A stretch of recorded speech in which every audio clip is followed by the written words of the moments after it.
Hi, lovely people. How are you today? My name is Dreya. I'm with Platinum Black Services, and today I just wanted to go over a quick tip on naming your corporation the right way. So, just in case you are in this part of your journey in starting a business, I just want to help you kind of go through this little hump because if you do not name your corporation the right way, you can face the state rejecting your articles of incorporation and then you'll have to start that process all over again. So I want to save you some time in doing this step the right way. And I have a client right now who is starting a business now. They don't want to go back to work. I don't blame them.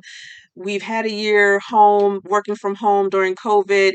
And, the new norm is starting to set in where a lot of people just want to work for themselves. They don't want to go back to an office and work for an employee and punch a clock in. Who can blame them? I'm one of them. So let's jump right into it. So, again, a quick introduction. My name is Dreya. Hey, I'm with Platinum Black Services. I have been running this company for the past, I want to say 15, 20 years. Started off doing bookkeeping for various clients in various industries.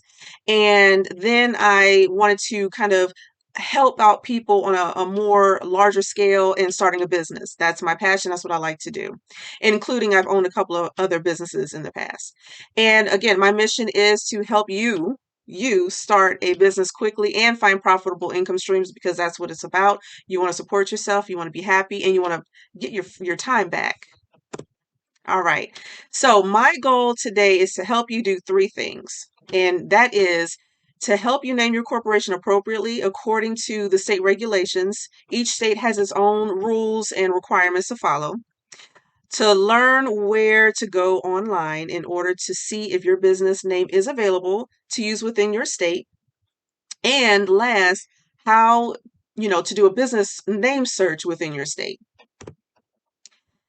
Now, as we go on, I first want to stop and do a pause and go over kill some myths about starting a corporation because I'm pretty sure a lot of you have weighed the options of starting an LLC versus a corporation. And either one, to be honest, is great to do.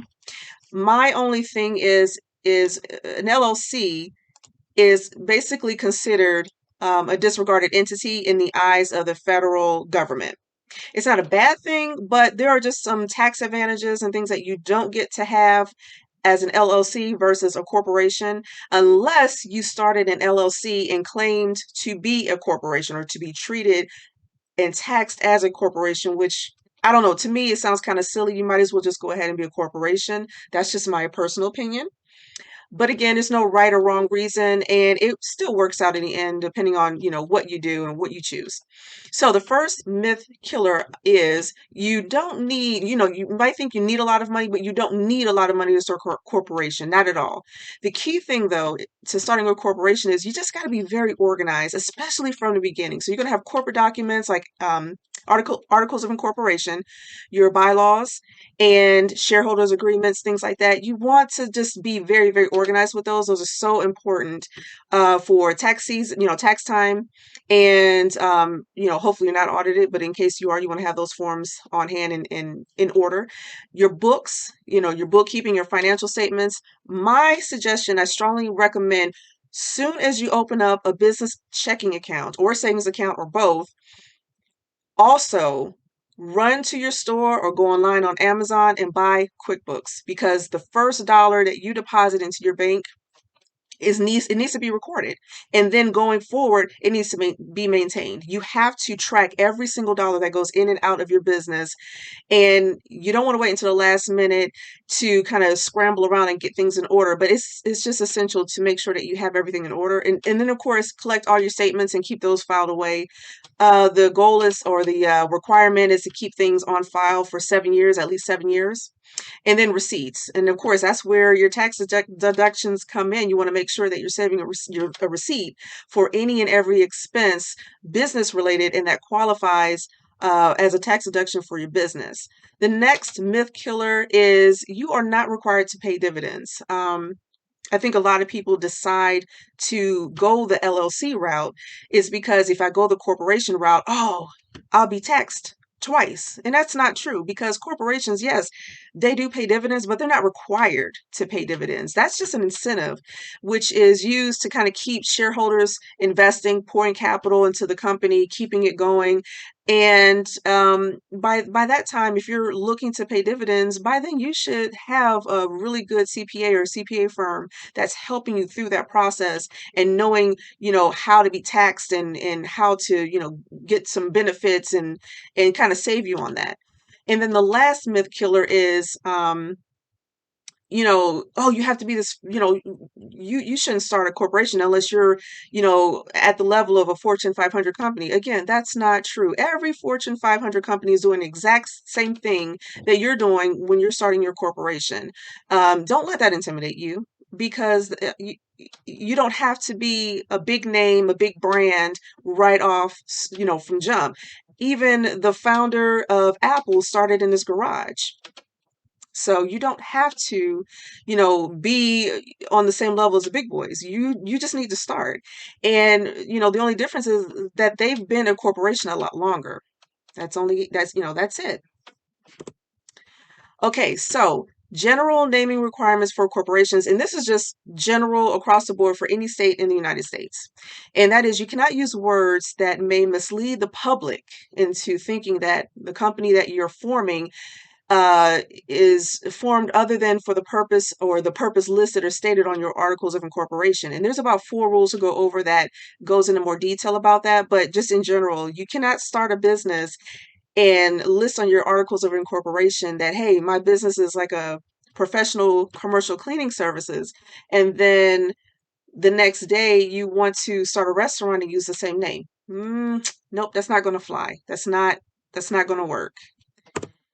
All right, so the first rule in naming your corporation, you cannot imply that your corporation is a government entity, financial institution, or any other agency regulated by law without authorization. I'm sorry.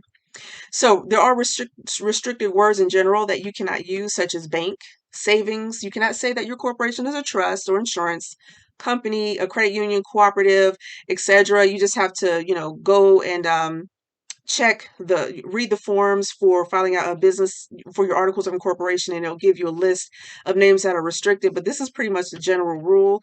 Unless you are authorized and given permission to claim that your business is or one of these things, you cannot use that and you will be denied. Your application will be denied. All right, rule number 2, you cannot imply that your business offers professional services, which requires appropriate licensing by the state. So restricted words like CPA, engineer, attorney, things like that. You cannot say that you offer professional services as a certified public accountant, engineer, attorney, so on and so forth, if you are not licensed. Point blank, period. You cannot do that. That's illegal. And third rule, and we're going to expand the third rule a little bit more, which is you must use words that are distinguishable and not the same as or deceptively similar from another business name. Okay, so basically there are just rules in place that say if someone has this name already registered, you cannot register under that same name or something similar or close to it, which will again confuse the public into thinking that you are a different company or something of that nature where it confuses the public and they don't know who is who. In the state as well. All right, so good example. You cannot use punctuation, contractions, or abbreviations. They do not distinguish one name from another. And we're going to go through 6 quick examples. As you can see, example number 1, night and day is not distinguishable from night and the symbol day. It's just not. Number 2, Hill Supermarket is not distinguishable from Hills with apostrophe S supermarket. Still very, very similar, very close. Number 3, play, kind of like an abbreviation, P.L.A.Y. Inc. is not distinguishable from just saying the word play, Inc. Number 4, barnstormers is not distinguishable, from barnstormers with barn-stormers. Same thing. The state will not approve that name for you. Number 5, do not stop ink is not distinguishable from don't stop ink. Again, we're using that contraction from do not to don't.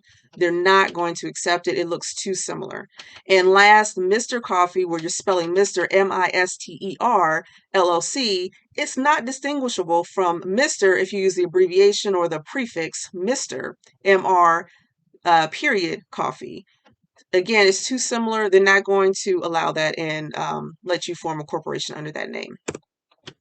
Okay, another example is the use of an article such as the, a, or an, or such as and, but, or does not distinguish the name from another, nor does changing the entity's designation. So the first one, the first example, the big company, is not distinguishable if you want to use a big company. See, you cannot interchange the with a. It's not acceptable.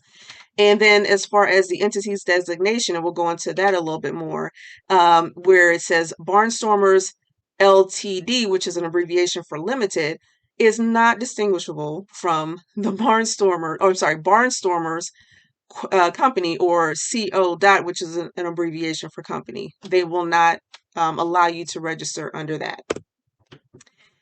All right, so what can be used to distinguish the name? So numbers. So numbers within a name can be used to distinguish one name from another if the number is formatted differently in each name, along with adding more letters. So following example, number 1, Roman Investments 2, which is of course the Roman numeral, II, or 2, is distinguishable from if you use Roman investments and then the number 2, and investments 2 if you spell out the word 2. So they look at that as, different enough, distinguishable enough to say, okay, we can have 2 or more companies be registered in the state, with that being the differentiator.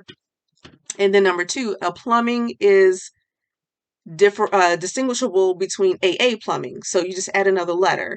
Again, another example with the third example is ABC is distinguishable from AABC, ABBC, ABCC, ABCD, and AABBCC. They're all distinguishable from one another, and the state will allow you to register under those names. And also, reversing words or using a variation of the spelling can also be used to distinguish one name from another. So first example, energy first. You flip those or reverse or flip those words around, it will be distinguishable from first energy. And then if you kind of do a variation of spelling again, quickie, Quickie, Mart, is distinguishable from a different way of spelling quickie. So you just remove the QU and you add QWIKEE Mart, Quickie Mart, or another way of spelling Quickie Mart, and that is acceptable. All right, we're still on rule number 3, and just to wrap that up, a foreign language. If you use a foreign language name, that will not conflict with the English translation. It usually does not. For example, la flor, meaning the flower, when translated into English, that's fine. So you have one language that says the floor as la flor, and it can be registered and acceptable within the state because it's not the exact same word or spelling as the flower. And then just bottom line, at the end of the day, unacceptable words across all states will not be accepted and allow you to register your company. So if any name contains profanity or words or phrases that are generally considered a slur against an ethnic group, religion, gender, or hereditary, it is considered unacceptable right out the gate. And rule number 4 for naming your corporation is the name must always include an expressly authorized suffix, often referred to as an entity designator or entity indicator. So for the state of Colorado, if you are looking to form a business or corporation in that state, listed below are the long suffix and abbreviations you can use, such as corporation, incorporated, company, or limited, corp, inc., co, or ltd. Now on to the good stuff, and we're going to switch screens in a few seconds. We're going to go to a website to search for the business name availability, which happens to be the Colorado Secretary of State. There, I will show you how to do a business name search to see if the business name is available or not.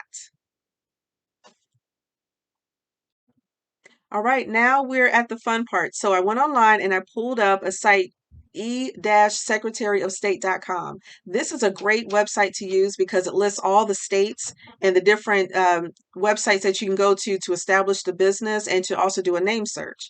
So we're going to come down or scroll down the page and look for Colorado, and we're going to click on Entity Search. And this is where we'll search to see if the name is available for your corporation.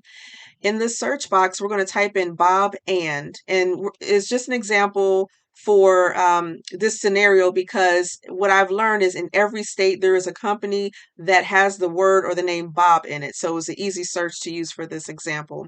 And after that, come down and select search. Now, here are the results to let you know if there, what the business name has been established or businesses that have established using the same or similar words that you typed in. And then this is where you'll see if the name is available for you to use. Okay, so this first column, ID number, skip that. Document number, not needed. Name, this is where you want to look through that list, okay, and see if your name is used or if something is similar to the name that you want to use down here. Okay, event, you can skip over that. Status, that's important right here because it'll let you know if it's expired, if there was a name change, if the name was delinquent, or meaning that the owners of that business who owns that name, if they're delinquent in keeping that active with the Secretary of State. And of course, good standing, meaning that that name is in use and it's not available for you to use.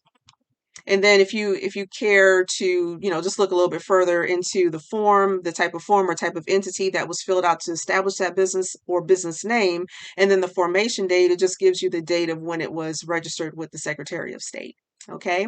And then as you see up top, you'll see a couple of numbers here. If you click on them, it just means that there's more businesses listed that are using the name Bob and you just want to, again, go through that list very thoroughly to make sure that the name is available for you to use. Now let's go back to the first tab that we were on, e-secretaryofstate.com. Now you have one or two options. So the first option, now that you know that the business name is available for you to use, you can either reserve the name and then at a future date, establish the corporation, fill out the articles of incorporation with the state, and then you'll be good standing there, or you can bypass reserving the name and actually fill out the articles of incorporation and establish the business within that state. So let's scroll down to Colorado again, and we're going to click on the link that says Forms. All right, and we're going to scroll down and we're looking for reserved names, the first option that I talked about. Okay, so right here, reserved names. Here, you want to select the form Statement of Reservation of Name.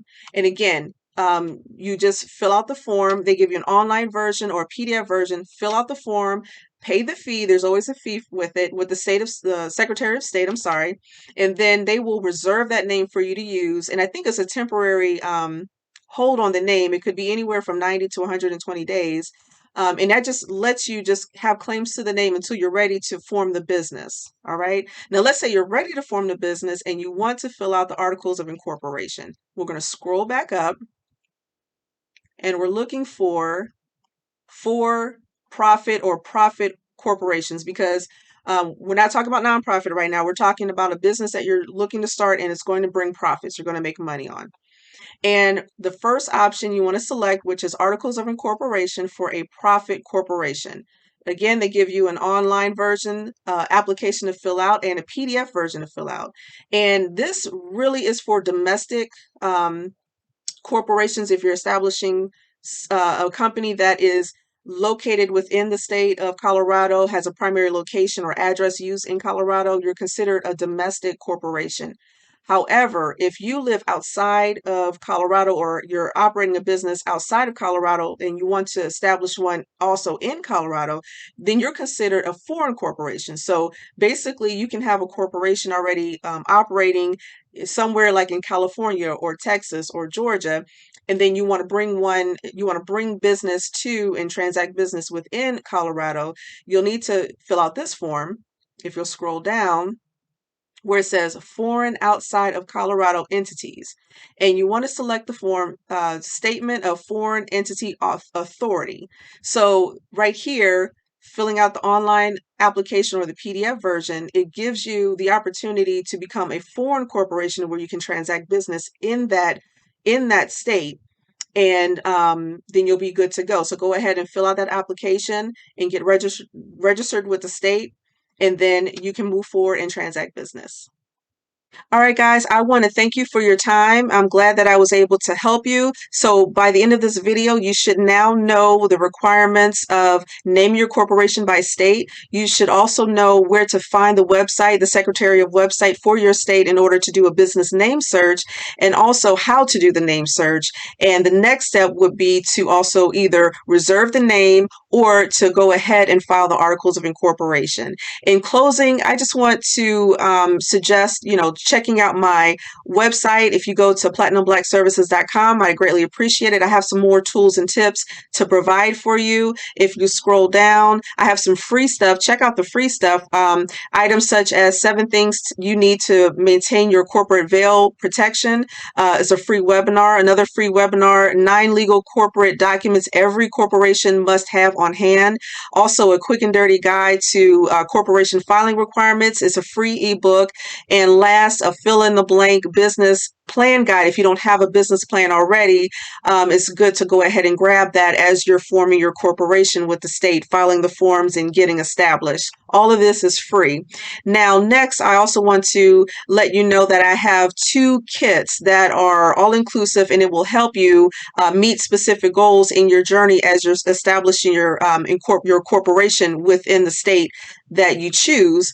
And the first one is the quick business kickoff, the Incorporator starter kit. And it's just a couple of files for $10. You get some really good checklists and files and forms to fill out that will help you cross all your T's and dot all your I's in the beginning stages of forming your corporation. If you need more information, more in-depth starter kit that also provides your articles of incorporation, your corporate bylaws, shareholders agreements, shareholder certificate, dissolution forms. I have a really great comprehensive package. It's professional. The forms are in Word and PDF, so you can immediately download them, customize them, add your logo, and use them as needed and fill in the information that is customized to your situation. Down here, it's the corporate formation starter kit for the state of, and you just select whatever state that you're in. Right now, I have a special offer. It's if you use the code start now, you'll get $60 off. Currently, a kit is $99. You receive over 150 forms. Again, they're all downloadable and easy and quick to use. But right now, with $60 off, I'm giving you a discount of $39. And you can get started right away. So I hope you enjoyed this video. I hope that you've learned what you needed to learn or what needed to know in order to do a business name search for your corporation, and also how to reserve the name or to go ahead and file the articles of incorporation, depending on if you are a domestic corporation or foreign corporation. Thanks again for watching, and I'll talk to you soon.